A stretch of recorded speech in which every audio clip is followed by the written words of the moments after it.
بدأت قصة جوجل في عام 1995 في جامعة ستانفورد في أمريكا الشمالية بشراكة طالبين هما لاري بيج وسيرجي برين.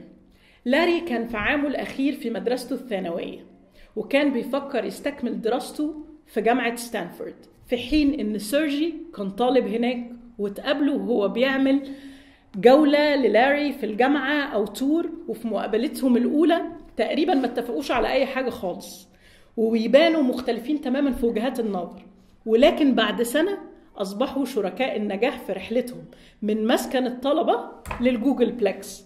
صدق اللي قال ما محبة إلا بعد عداوة. حلمهم وهدفهم كان تنظيم المعلومات المتوفرة حول العالم على شبكة الإنترنت على وجه الكرة الأرضية وجعلها متاحة عشان يستفيد منها كل البشر حول العالم. فعملوا إيه؟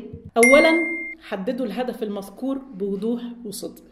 2 اشتغلوا على اللي في إيديهم والمتاح من مساكن الجامعة والكمبيوترات الخاصة بهم أو المتاحة لهم في الحرم الجامعي، وبدأوا في تأسيس أول محرك بحث. ثالثاً بقى وده الأهم، ما قالوش إيه الجنان ده ولا إيه يا عم معلومات العالم مرة واحدة ولا إيه الكلام الفارغ ده. بالعكس، هم ابتدوا وقرروا إنهم يعملوا اللي يقدروا عليه من غير ما يبصوا للنتيجة ولا حتى يتوقعوها ومن غير فلوس كمان.